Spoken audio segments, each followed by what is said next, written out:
अभिवादन स्वीकार कीजिए ब्रजेश मिश्रा का। और आप देखना शुरू कर चुके हैं द डिबेट।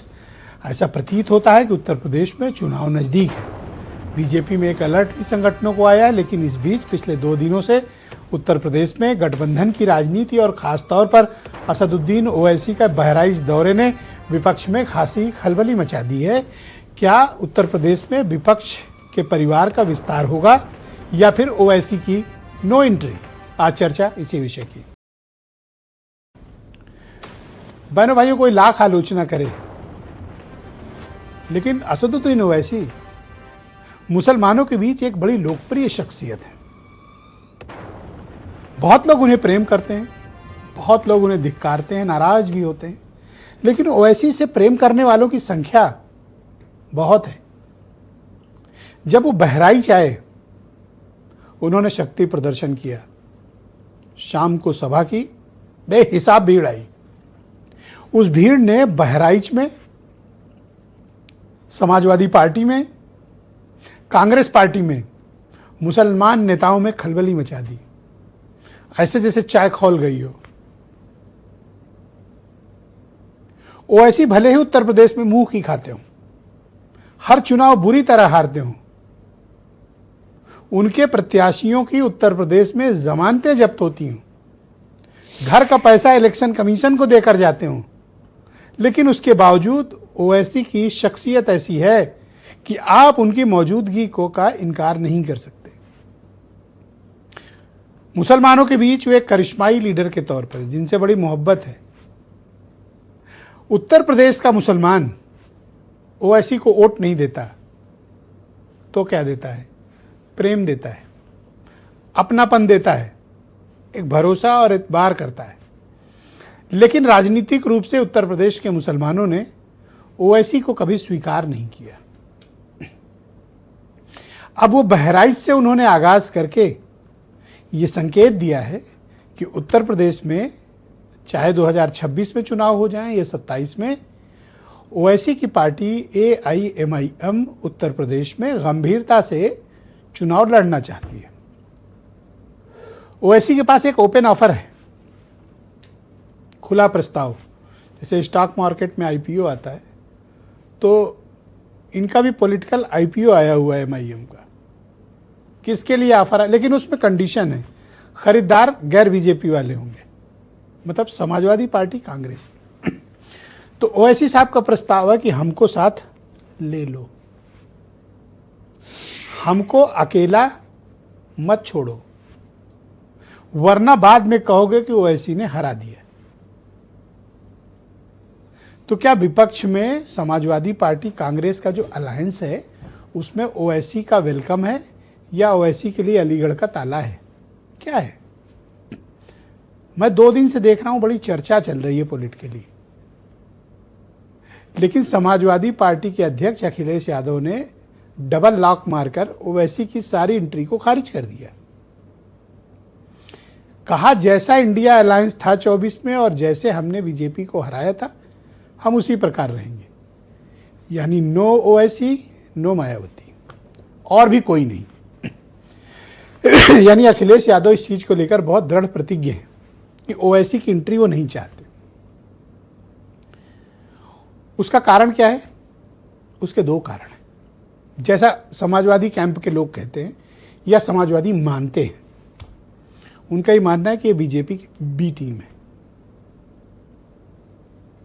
दूसरा, मुसलमान वोटों में किसी और शख्सियत का उभार ये समाजवादी पार्टी से नहीं हो पाएगा। यानी उनकी राजनीति के दायरे में ये विषय नहीं आता। वो मुसलमान वोटों में ओवैसी को आगे लाकर या बढ़ाकर किसी किस्म के अपनी हिस्सेदारी में बंटवारा नहीं चाहते।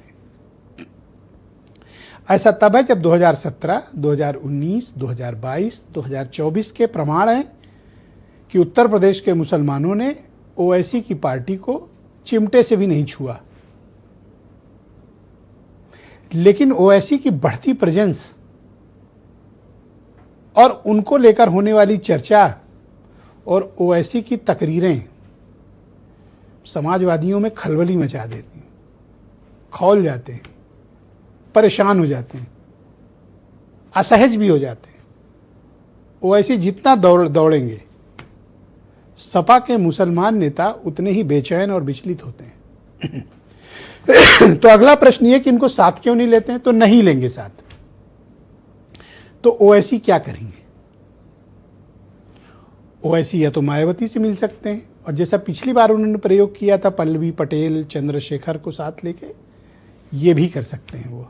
यानी छोटे छोटे दल मिलके एक अलायंस फॉर्म कर सकते हैं। मायावती के साथ उनके जाने की संभावनाएं कम है, लेकिन राजनीति है और क्रिकेट, यहाँ कुछ भी हो सकता है, एनीथिंग। जब सपा बसपा साथ आ सकते हैं तो वैसी मायावती क्यों नहीं जाएंगे? तो मुझे ये तर्क समझ में नहीं आता। बीजेपी इनके गेम को आराम से देख रही है कि अपना अपना खेल लो, फिर हम आएंगे। ओवैसी जितना बढ़ेंगे बीजेपी को उतना फायदा भी होगा। इसलिए बीजेपी ओवैसी के मुद्दे पे सीधे बैट से खेलती है, आराम से, टेस्ट मैच टाइप। बाकियों पे 20-20 भी खेल लेगी, 10-10 मैच का भी खेल लेगी, लेकिन ओवैसी के मामले में वो टेस्ट खेलते हैं और सीधे बैट से खेलते हैं।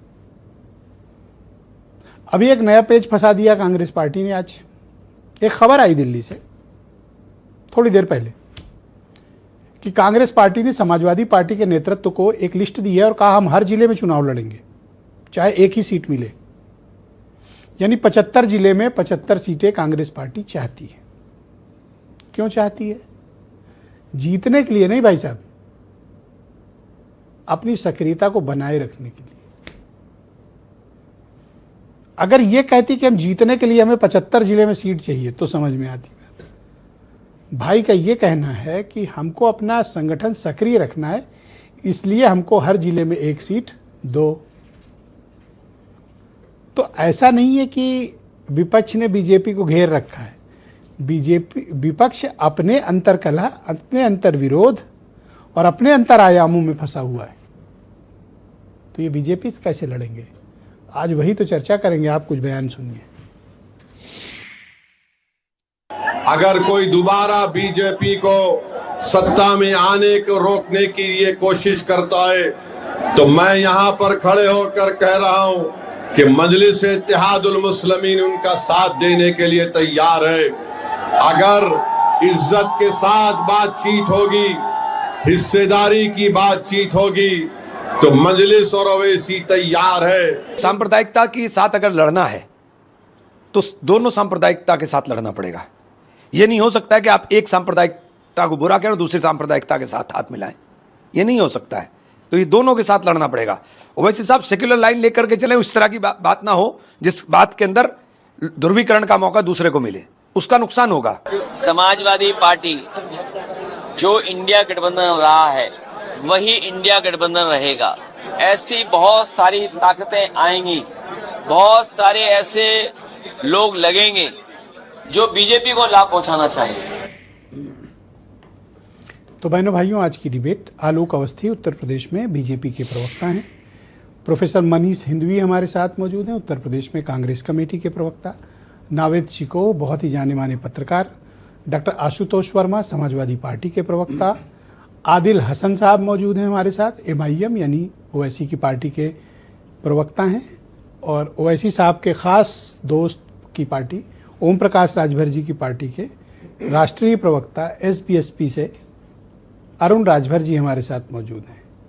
आप सभी का बहुत स्वागत और धन्यवाद। तो